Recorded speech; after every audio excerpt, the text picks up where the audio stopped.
This podcast is rated R for restricted. Under 17 requires accompanying parent or adult guardian. Mission to 15.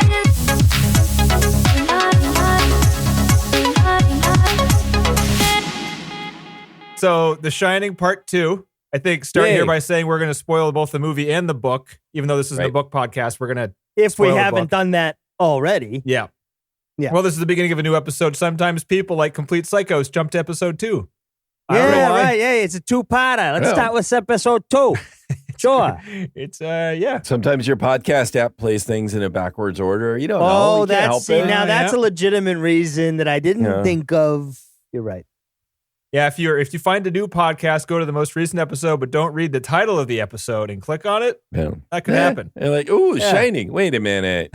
Yeah. So if this is part 2, if you haven't listened to part 1, what we're saying is you should listen to part 1, which also might have spoilers. Yeah. Also true. Okay. So what do we want to do here? John read 2 books. I watched 2 documentaries and a commentary track. I watched the movie. That's right. and highly enjoyed it, to his credit. I don't know. What do you want to do, John? You have any ideas on how we want to do this? Let's talk about the book some more. Let's finish up on the book part, because that's something you and I can do.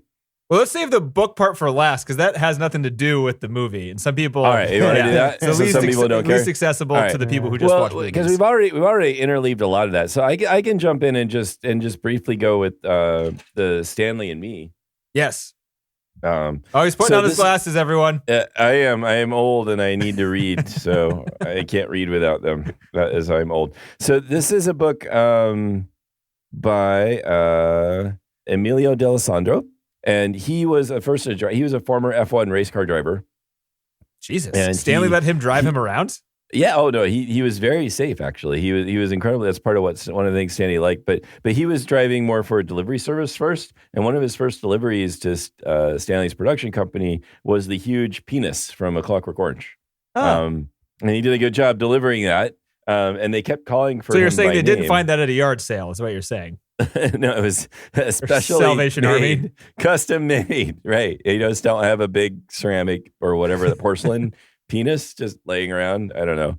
They did. I'd be going to Salvation Army a lot more frequently. That's for sure. Yeah. Yes. Hey, I'm just looking for a big white porcelain cock. You've seen it? And you guys got that? No. Okay. I'll try the good bull down the road. I'll try the good bull. Maybe Salvation Army has it. Yeah. So they were having a hard time with that thing. Like he has a little Minx car, which is a pretty small car. He couldn't fit it in the trunk, and so he had to put it in the front seat, and the end of it stuck out the front window. So nice. Just driving around LA with a big dick out of the car. This book is fun to read. It's sort of, that's the kind of the opening bit. The book is fairly well edited. When I've read about directors, usually I'm getting like the perspective of other directors or the actors or some film critic specialist. And this is somebody who worked with him and loved him and felt like he was family. And also not that was the easiest at all. And one of the things that the book generally describes is that Stanley, the people that worked close to him, you were on call 24/7. Basically, you did not have a life. And Emilio talks about this in the book, that he's often like struggling with his wife being like, you're never home. And Stanley took good care of him, that he loved working with him, but he would demand all of his time and whenever he wanted it. And Stanley was like, it was the work. And it's like, you're either for the work or you're not. You're either going to do it or we're not going to do it. And he just was so focused around it. And he had all these other things that needed to be done too, so he could focus. So that's kind of one thing, is Stanley demanded a lot of other people. He wasn't lazy. It's not like he didn't demand similar sort of like commitment from himself either. But he definitely did that. And it wore people out around him that were close, or they just couldn't have another life. Like if Emilio was, even though he struggled with it, he seemed to really enjoy it mostly. It's not like he wanted more from his career, but there are other people that were assistants or whatever that they didn't want to just be Stanley's helper all their lives. And so it often happened throughout the course of the book that the people would leave that were so close to him, which was really rough for Stanley because he didn't trust a lot of people. And it was hard when these people that he trusted and worked so hard left. So that was one thing that I thought was interesting, in how you could see how that kind of, if that's the way Stanley was, that demanding of others, and he's also very private, where it wasn't like he was giving interviews. So there was sort of this mystique that had developed around Stanley in terms of how he treated his actors or how he was on set. And most of the stories were, actors would like come and Emilio would drive them and they'd be terrified. They'd be scared. Like, what's Stanley like? What do I expect here? And he would always be telling him how great Stanley was and how kind he was. And apparently, in a lot of ways, he was a super nice guy, really friendly, really like he loved animals. He had all these cats and dogs that he was taking care of all the time. He was super concerned about them and whether or not they got taken care of correctly. He gave Malcolm McDowell a dog, one of a puppy that two of his dogs had. And hey, you want to work on your movie? It comes with cash and a dog, right? And he made sure he had Emilio go and check on the dog all the time when he was picking up Malcolm because he was worried that Malcolm wasn't going to take care of it. He drove him. He's an ex-F1 driver. Drives around, takes care of Stanley's dogs. Maybe he picks him up coffee, whatever Stanley needs. But to Stanley, that was like of equal importance. It wasn't like it was a trivial thing. It was as important as the movie he was making that this puppy that he gave Malcolm was treated well. So it wasn't like that was an unimportant thing he was asking either. No, it's just an unimportant thing he wasn't going to do. Exactly. If you thought it was so important, fucking go home and take care of the goddamn dog. On that. That's that Hollywood bullshit where everyone's like, no, it's super important, but you do it. I don't. Right. Yeah, right. Yeah. I love my kids, but they need a nanny because I'm working 16 hours a day. Right. Look, that's what my wife and I do. We send them to daycare every day because we have our jobs. But that's different. There is something so less like for a director, like it's not necessary to be a movie director, right?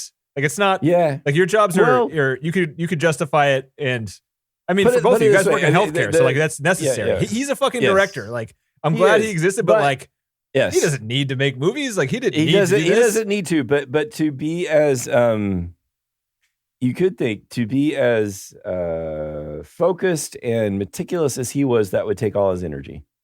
What if he focused that on something else besides making movies? It's like any creative, though. You could go and have that talk with him, and then we never get these movies made. That would be great. Right. But he might have solved the global warming crisis, something like that. Who knows? No, he might have just spent more time with his kids, and they might have been happier, and they might have just played a lot of games together. I don't know. Yeah, right.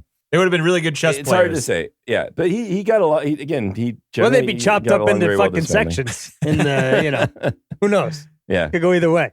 So anyway, that was kind of one of the big takeaways from reading the book. And it was just sort of interesting because he's describing this. He's not mad about it. He's not upset. He just feels like he was there to help Stanley and he was happy to help him. And he got paid really well, of course. And it's interesting to just see his perspective. And from the outside, it could also, you can be critical of it. It makes sense to be critical of it too. But I don't know. In reading it and seeing it from his perspective, it was interesting, and it wasn't put in a bad light in his mind. In his mind, Stanley took care of him. Really, I'm just playing devil's advocate, being an asshole, whatever. I know. Yeah. No. But I think you can see both sides, though. I think it's just kind of nice to have this other perspective, is all. I had a question. Is this guy worked for Stanley when he was filming Clockwork Orange? No, he had just started. He was just sort of driving. He got hired because people were.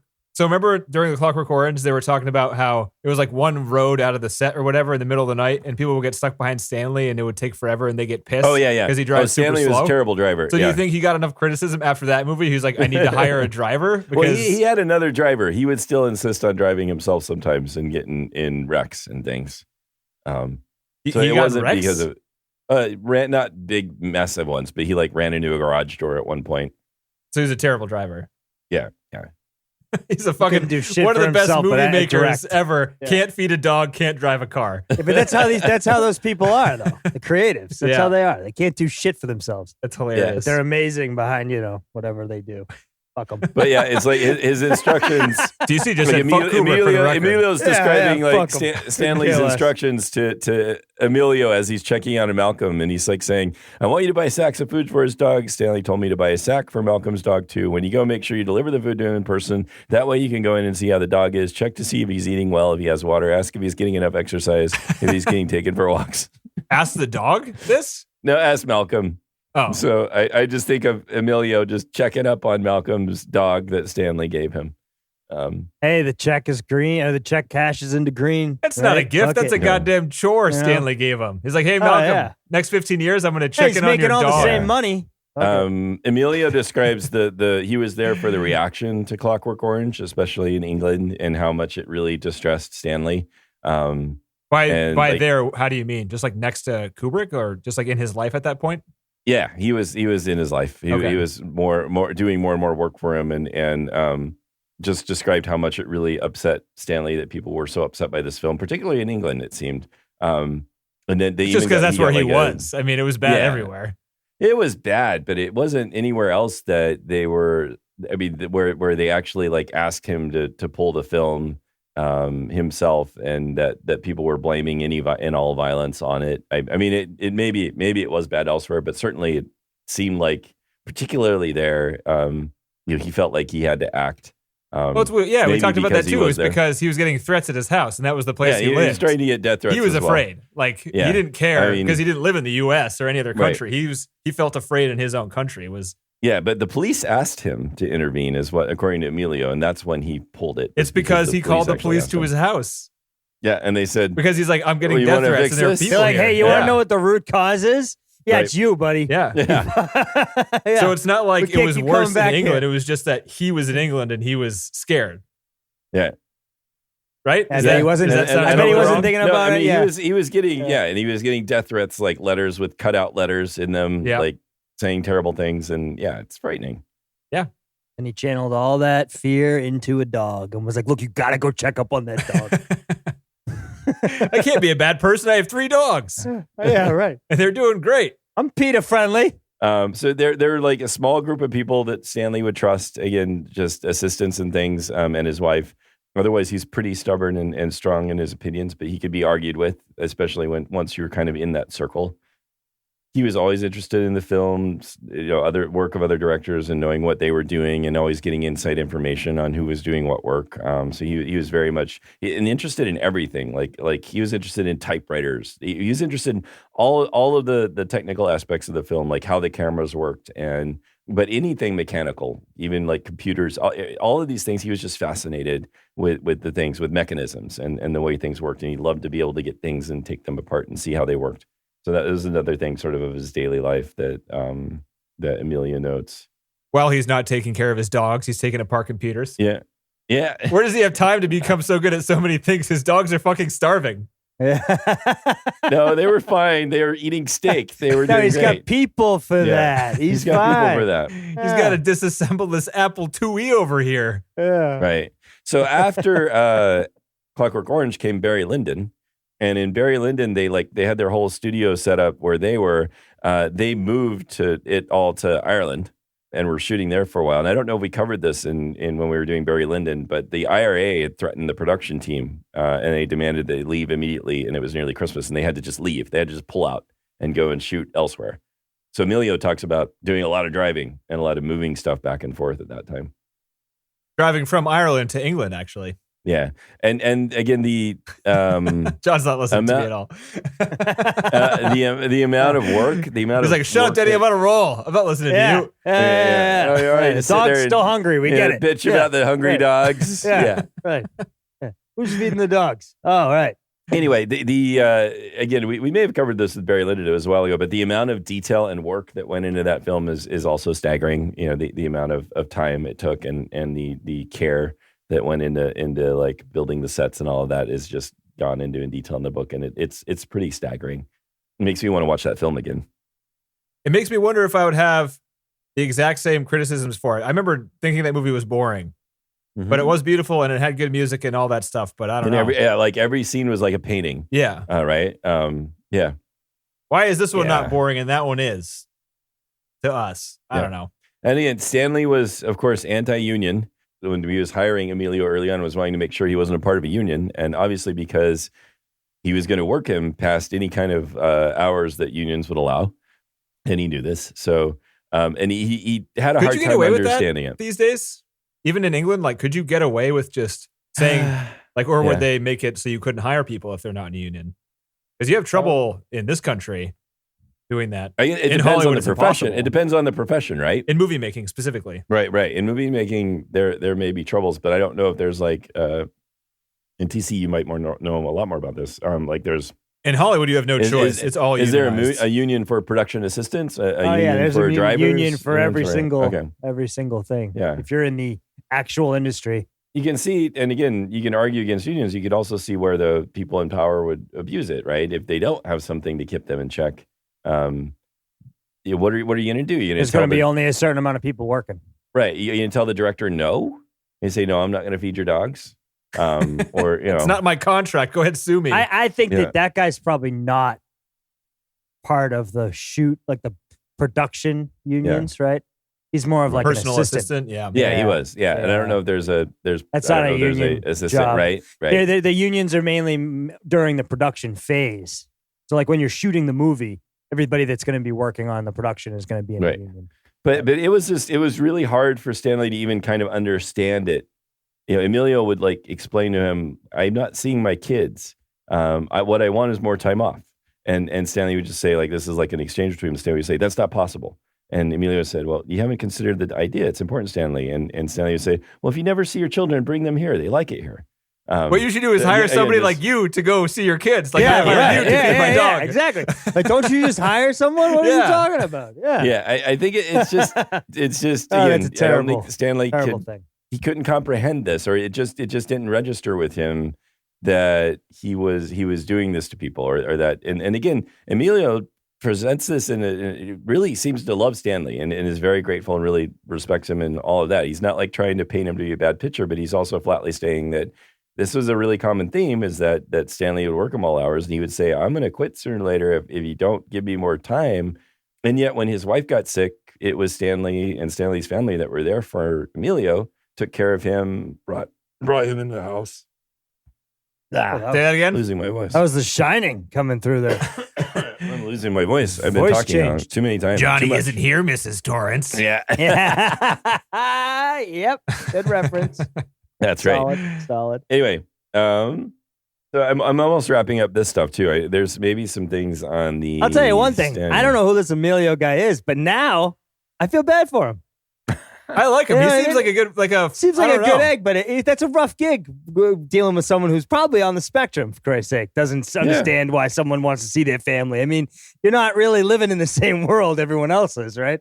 Yeah. And I think there's a lot of that in Hollywood because these people are out of their fucking minds. Yeah. Yeah, but he's an ex-F1 racer. He must have been gotten driving jobs elsewhere for like car companies or something like that, for less pay. It was his choice. I don't know. I have no idea. I'm just in my head. I'm like, he had his choice. He probably got paid well. He liked Kubrick.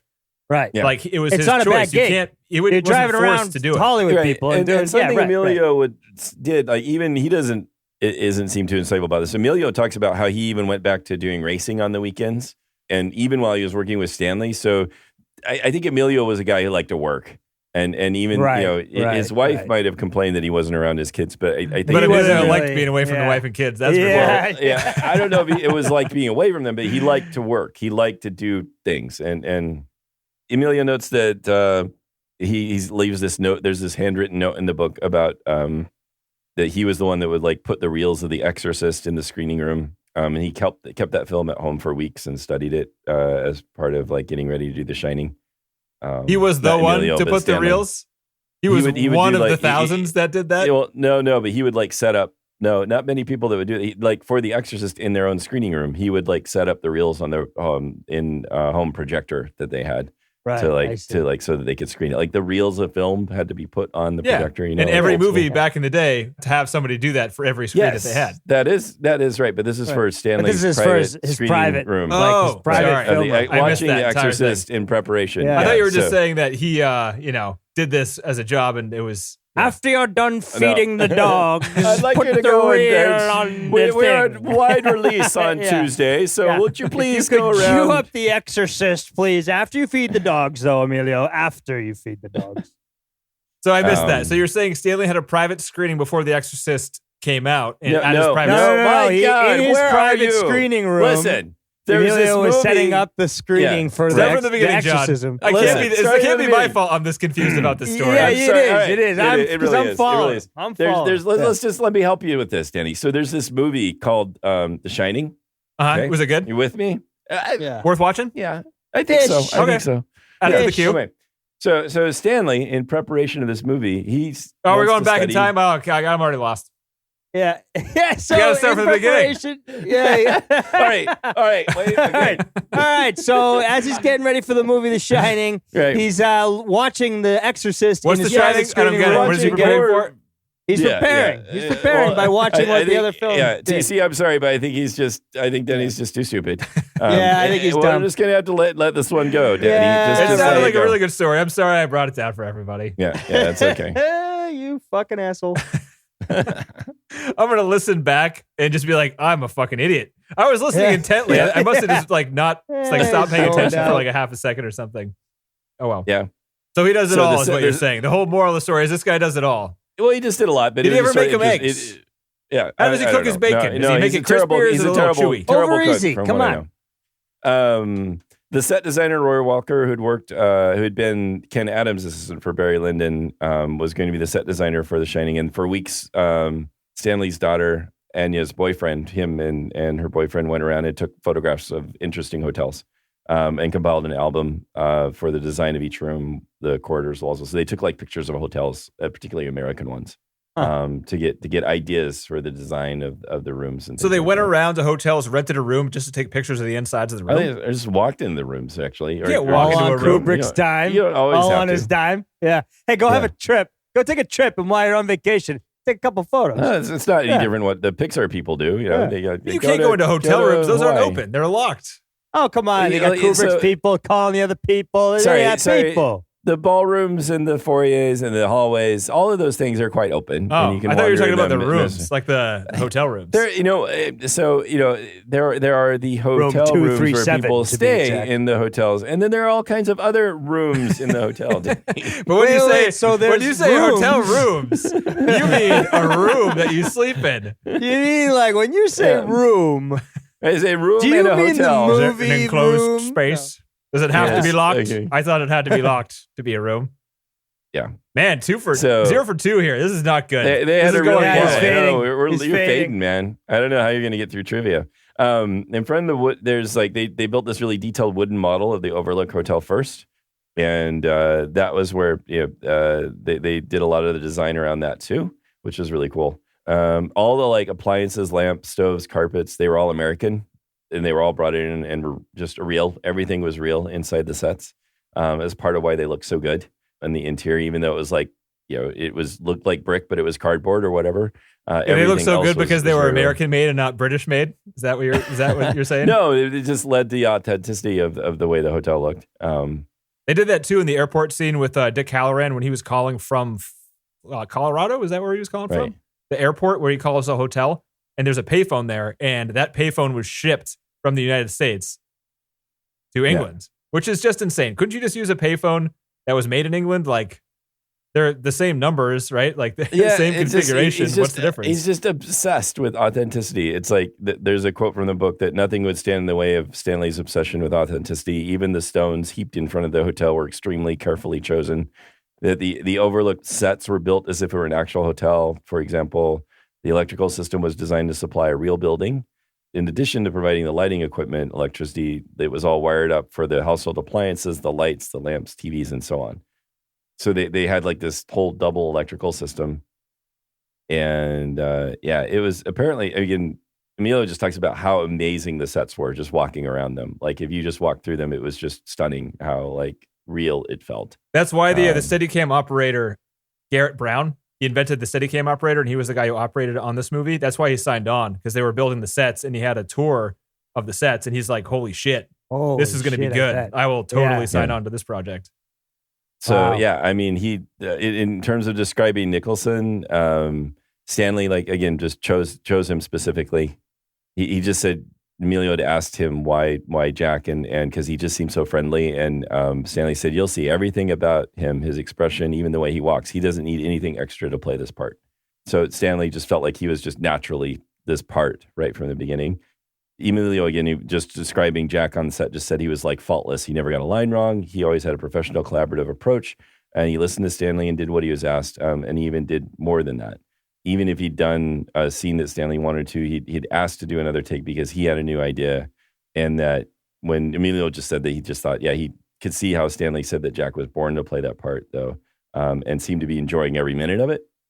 That contrast to what he says later on in the book about how Jack was sort of horrible to drive around because of how lecherous he was.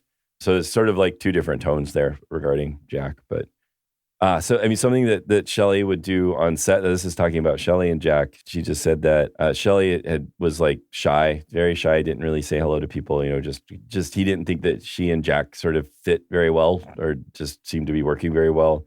And Stanley started to shoot the scenes with the two actors, and it was apparent that there were problems because Jack would take up his position, deliver his lines, and just like he said, to quote him, with the determination of a charging bull. And then Shelley, on the other hand, was very hesitant. And as soon as she would make a mistake, she'd stop, afraid that she'd ruin the take. And then if Jack made a mistake, he'd just keep going. So Shelley was just really hesitant, nervous, and vulnerable sort of throughout the shooting. It was very uncomfortable, it seemed. Yeah, there was a shot of Jack coming down from like the dressing room at the beginning of a day, and he was going through and like saying hi to a bunch of people on the production team, and he gets to where Shelley is, and he doesn't even look at her, and she looks at him like very quickly and turns her head away. Like they don't say hi to each other in the morning. Yeah, it was a little weird. It was like maybe a terrible vicious circle of her like vulnerability and uncertainty. He's probably thinking to himself every time she fucks up and stops the take, he's probably thinking, this fucking hack. Right. Yeah, right. And I'm not talking to that one. And plus, he's probably also thinking to himself, I'm supposed to not like this person on set. So why would I want to be chummy with them? Yeah. But Shelley felt terrible, seemed to feel terrible on the set and was crying frequently and just was miserable by all accounts. There were times, so this movie was, again, over a year-long shoot, and for 8 months of it, approximately, she was having, like, stress breakdowns during everyday shoots. Ooh, there was footage of her where they were filming inside the pantry with, like, all the cans of beans and stuff, where they had to lay her down on, like, pillows, and they had to, like, put her head, like, in between pillows and, like, put blankets on top of her just to calm her down or something. Like, I don't know if it was a mental issue or a physical issue or whatever, but she was having some severe issues. Yeah. Whether or not they were like totally to put it lightly. Yeah. But yeah, it just, whatever. She was ramping herself into either a physical or mental or both state. And she wasn't in a place that was helpful for her. You wonder why he's not talking to her every day. He's probably sick of this shit. But it was, and then plus 140 takes later, and I got a fucking meltdown. You got to get through fucking half a scene a day. Kidding me? And she had it the hardest too. Like she was crying and screaming and carrying the kid around like more than half the movie.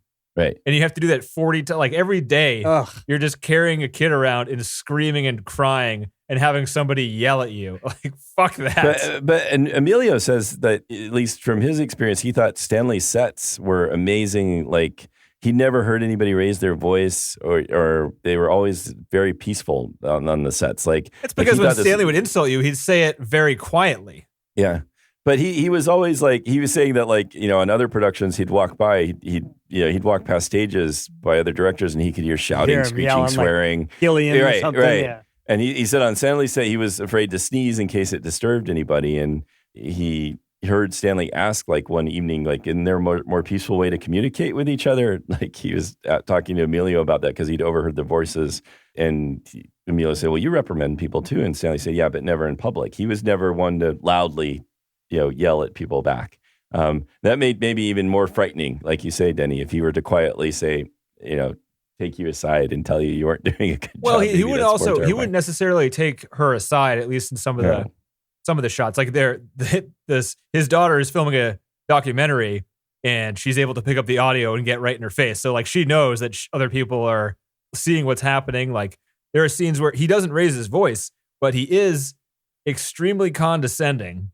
And he doesn't say it in a way that's like helpful, Right. There was one time where they were radio communicating the call for action for her. Like it was a huge shot where she was running out and it was a very wide shot and they were dumping snow from like giant cranes and everyone was standing outside in the freezing cold.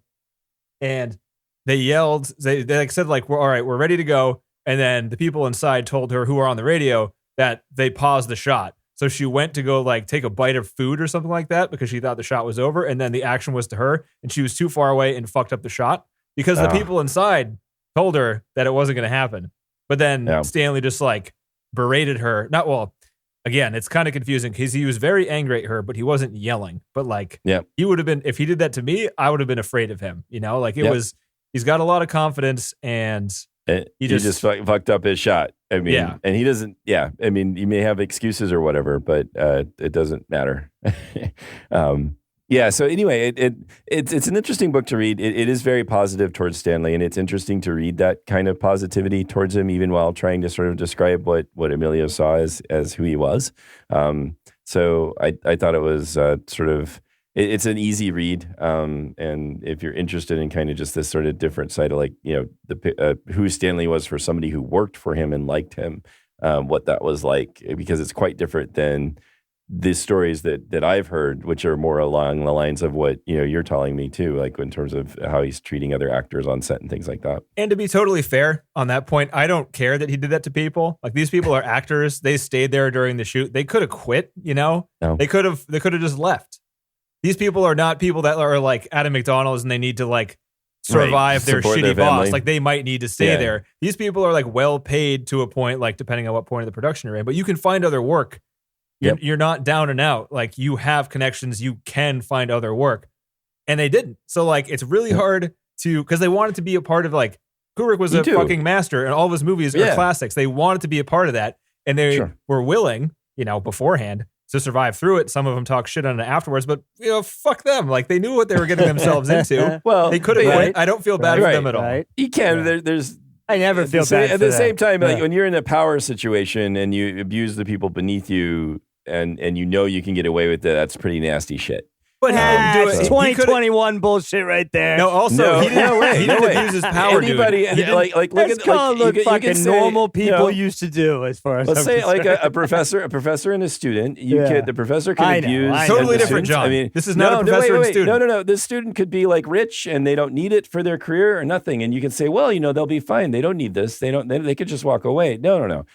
Somebody, if you like study all your life to be an actor, this is your dream. This is your passion. This is your goal. Fuck no, you're not going to walk away from a Kubrick film if you're in it. Yeah, you're going to take it. You're going to take whatever it is. No, and you're going to take whatever he dishes out too if you can, or you're going to let it destroy you. It's just, I don't think it's fair to say like, oh, they have a home to go to or they're well paid. That's still not what their whole life has gotten to. Or you could say that of an Olympian or whatever. Fuck, they get to be on a Wheaties box for the rest of life. Fuck it if they get a bronze. Who gives a shit? Why are they upset? That's a good comparison, John. Olympians put themselves through some shit to get where they are, and that's exactly what this is. And they don't complain about it, really. Like, they do. They do now. They do now. Apparently, they do. Well, every one of them does now. Everyone's got some mental fucking problem now. Fuck that. No. I mean, I'm old school with this shit. If you're signing up to do a Kubrick film, you know it's going to be shit.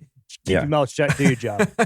Fuck off. I somewhat agree with TC there. I don't know. I kind of understand what you're saying. I only have so much sympathy for these people that expect everything to be perfectly down to their little world, And there are situations, John, where you're talking about where people in other industries. I think this is very specific for this industry and specific for him for the most part because of the power that he had in the industry. But like movies are temporary at the get-go. An equivalent for another job would be totally different because that's part of their career. And like, there's a lot less, I don't know.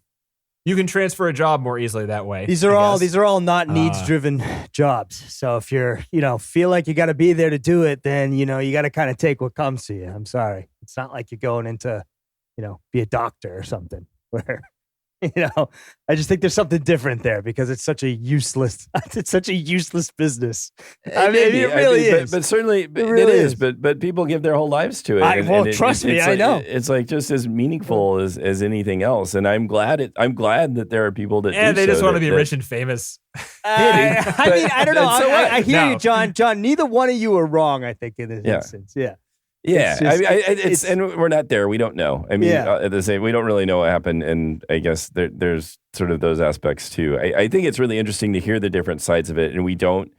Stanley does not defend himself. I don't think usually he's more or less just kind of keeps to himself, so he's not sitting there just telling his side of the story. Plus, but I mean, also the things I saw with her for the most part, like that was one misunderstanding I described, but like another time. He was giving her direction and telling her why she wasn't following the direction. Like he wanted something specifically out of her and she wasn't giving it to him. And he was just like, you keep doing the same thing wrong. The thing that I'm telling you you're doing wrong, you're not stopping doing it. Like you're still doing it. So can you stop? Because we're going to keep doing these takes until you get it right. Okay. And she just, I don't know if it's like, it sounds like it's the mental thing where she was just nervous, where she couldn't do the task at hand as easily as Jack could. So as my mother would say, people got no grit anymore. It's that if she was better, if she could have followed direction better, it would have been easier handle for her. handle the feedback, be a pro, you know what I mean? Like, I mean, I'm sorry. At the same time, people think that they hired Shelley Duvall because she was that way. And people think that Kubrick saw the ability for him to like make her upset and he wanted to get somebody visibly and actually upset on film. That's kind of hard. That one's a little hard to swallow. I don't really believe it, but that's what some people say. Yeah. I'm not sure if he's that sinister. And I mean, I guess you could think if he's just so dedicated to his work, he's going to do whatever. He'll work other people around him to death, certainly. So maybe if he's thinking, well, this is what I want. I want real fear. I want real anxiety on the screen. So I'm going to purposefully hire somebody who's anxious and torture her to the point where, I think even then TC would agree, would you not, that that's pretty bad. I mean, that's really what he was doing. Pretty bad. But but I don't think that's what he was. I don't think that's what he was doing. Yeah, I don't think so. I mean, I sort of see more of that. Like I don't know if Hitchcock is that nasty either, but certainly he's sort of seems to be happy manipulating people. That certainly, that seems to be more his style. Right. But again, knowing Hitchcock, if you sign up for that movie, right, the fuck takes two to tango. This isn't all about one way bullshit. No, it's not. That's your shot. What if that's your big shot? Even if it's tough not, shit. Do the job or don't. Shut the fuck up. I'm sorry. I'm just and it's not like so sick of it. Maybe one of the differences too is like the power dynamic in bad work situations at regular jobs is that the person in the power dynamic is trying to stay in power just for, having power or feeling powerful or, staying on top Gaining or anything more. negative. Yeah. And in this circumstance, Kubrick is trying to make a really good movie and he's willing to do whatever. It's not like he's not torturing himself anyway. You could argue that he killed himself making movies because that's all he did was think about movies. Right. And, he wouldn't have people that weren't willing to make the same sacrifice as him. Well, again, he either said, you're either sort of with me, you're either going to do the work or you're not. I mean, and that was sort of like he saw it in a very like black and white sort of way. It's like you're either here to put as much effort into the film as I am or go away. And I'm sorry if it's in hindsight and you're like, wow, he's an abuser. Fuck off. I'm just like, I have no patience for that type of attitude. That's the 2021 attitude. Well, I don't know. I didn't really want it.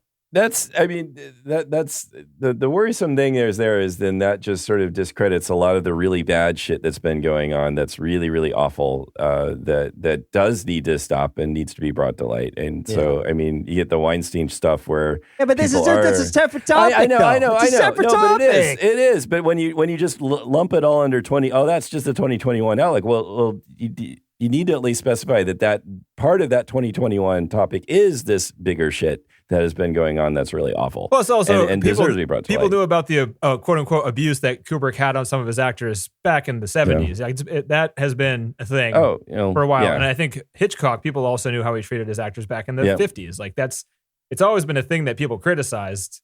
It depends on what you're reading these days and how pissed off people are, Maybe you should stop reading those things. Right. Anyways, it doesn't matter. At the end of the day, I didn't like how she ran up the stairs. So, maybe don't make your wrist so limp when you're holding that knife. Maybe don't flail around like a fucking idiot, and they won't have these feedback. DC would have voted for that Razzie for her. Oh yeah, Yeah. 100%. Yeah. Get rid of the kid. Get rid of the fucking old lady. Get rid of the. I'm sure. Yeah, I thought the acting was strange, but I thought it was it fit everything else. It's sort of weird to single that out as like particularly bad acting, and compared to like other real bad acting that you get in Razzies. So this is the first annual Golden Raspberry Awards where this movie was nominated for director as well. Oh wow! For Kubrick, this movie was quite well received, wasn't it? No, not really. No. Mostly because people were either familiar with the book and they didn't like the differences there, or they just thought it was not scary or weird or whatever. Like there's just a lot of criticism. I mean, it's a pretty strange movie. Did it do well financially? Over time. Yeah, it opened the same day as Empire Strikes Back. Oops. Oh wow. Yeah, but that's a bad call. But then it ran in the summer. And it had a $19 million budget and made $48 million domestic. So that's pretty good. Hey, pretty good. Yeah. Pretty good.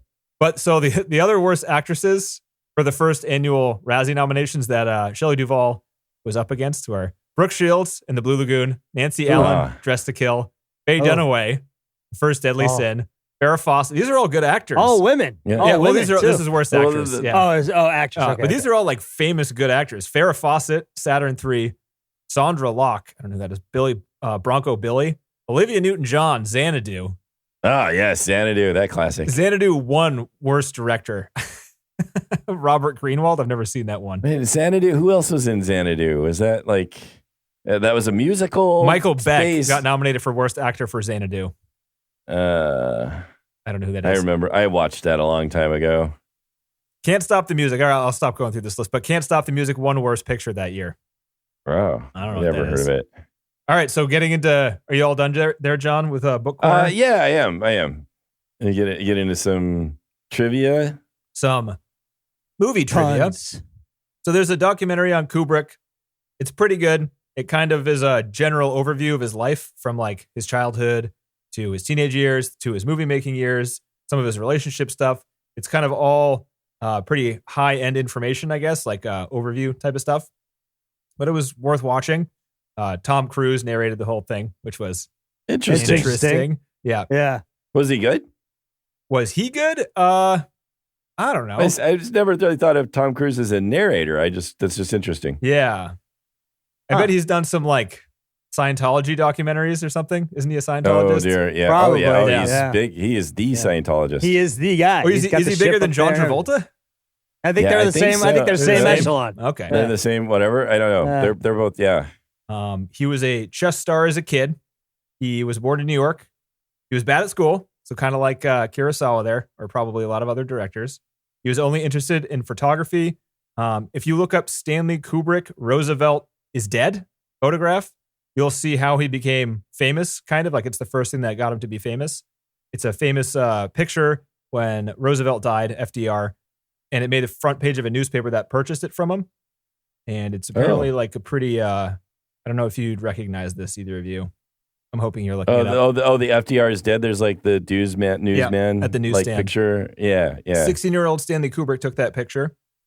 Wow, that's a great picture. Look at the framing. Look at that. There's like it almost looks like a painting or something. Yeah, right? It's like so clear. He got hired by a magazine right after that, Look magazine. He was the youngest photographer for that magazine, I guess. He did a bunch of movies before Spartacus, but he hopped on Spartacus because Kirk Douglas asked him to. During that shoot, he had no creative rights. That was the first and only time he had like no creative rights for a big picture movie, because that movie did so well that it gave him all the credit in the world to do whatever he wanted. Wow. Basically for the rest of his career. That just really launched him. Yeah. And because that movie was a super smash. Yeah, why we never watched this one? No. Did we? Is Not it coming on the list. up? Or no. Interesting. Yeah. I'm surprised. Yeah. 1967.9, one of those 7.9 ones on IMDb. One of those ones. So with that free, like carte blanche choice of what to do next, he picked Lolita. That was his next movie, which is a pretty interesting choice. Just a whistle. That's all. That's all. Yeah, that book was like banned from different countries, so it was a pretty risky choice to pick that one to adapt. Yeah. Fun tidbit from the documentary: Malcolm McDowell was better at ping pong than Stanley Kubrick. Not the best at everything, apparently. Jack Nicholson is quoting Stanley Kubrick saying, "In movies, you don't try to photograph the reality; you try and photograph the photograph of reality. Ooh. Meta. So meta.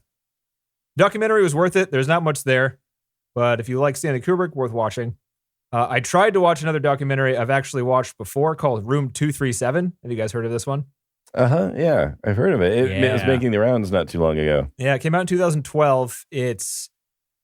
I had to shut it off about 15 minutes in this time. It really, really angered me, especially these days with all of these like smug, smart dumbasses on the internet, like spouting nonsense about conspiracy theories and shit. Because this entire movie is about conspiracy theories and quote unquote proof of why the movie means other things than it actually does. And these people are insane. Like just listening to them made me so angry that they were even given a platform to spew their absolute nonsense. Yeah. So, and I definitely didn't feel this way when I first watched it. And so it's got to be like a sign of the times where like this is just happening a lot now. And you're just getting old, less gullible. Maybe, but like this is new, right? Jaded. All the conspiracy theories, like no, becoming very 9/11 prominent. was, and that's right when that was out, right? 2012. So like it was after 9/11, right? So 9/11 was the big conspiracy wave. Was it? You the think? Big first? Oh yeah. What about the moon landing? The moon landing. I was totally on board back in 2000. Well, you know. So this movie, one of the crazy assholes in this movie tries to prove that there's proof in this movie that Kubrick filmed the moon landing, which is a conspiracy theory. I don't know if you've heard that one before. Oh my God. Where the moon landing was faked and Kubrick helped film it, you know, because he did such a good job on 2001. That makes a lot of sense. Yeah, I met one of those people before. There's no reasoning with them. But there's a scene in this movie where Danny is walking down the corridor with an Apollo 11 spaceship knitted onto a sweater. And they're like, you see here, this is Kubrick taunting us with the information. You're like, shut the fuck up. Yeah. Because kids didn't like NASA back then. Yeah. Nah, not at all. Yeah, sure. There were scenes where like the rug types were somewhat Native American. There were scenes in the food pantry where cans of beans with like the symbol on the can was a Native American head. And they're like, you can see here that the real point of this movie is the genocide of the Native Americans. What the fuck? Are these people insane? I think the answer is yes. So I had to shut it off this time. It was, I would say, not worth watching. I don't know. Unless you want to see it. It's not like interesting tidbits that make you think like, oh, maybe there is some hidden meaning. It's just like these people are insane and have nothing better to do than to obsess about a single thing. And that's kind of scary to me. Anyway, wouldn't recommend it. Okay, so what we're going to do here is say we recorded for longer than we thought, so we're going to end episode 2 here. Isn't that right, guys? That's right. Yeah, That's right. Yeah, sure. We're going to do a 3-parter, and it's going to continue next week, and we got a lot more stuff for you. So, yeah. If you like books next week. And you read. Yeah. Yeah, we're going to focus more on the book in comparison with the film, which I don't know if that'll take us that long, but we'll see. No, but there's other trivia as well. Yeah. Oh, there's more trivia? Oh, yeah. Oh, baby. I'm going to edit, John. So not for you, but I'm going to edit this in the middle of the trivia, John. Oh, I see that? Magic of editing, John. Magic. Wow. I see. I just scared John right there. Worse than the movie did. A little bit. Yeah, right? Yeah. It's like time travel, but controlled by Denny. That's right. It's terrifying. Yeah. I mean, it is a piercing noise, I have to say. Yeah. All right. Now it's time to stop and pause. Ready? 1, 2, 3, go. All right. 1, 2, 3.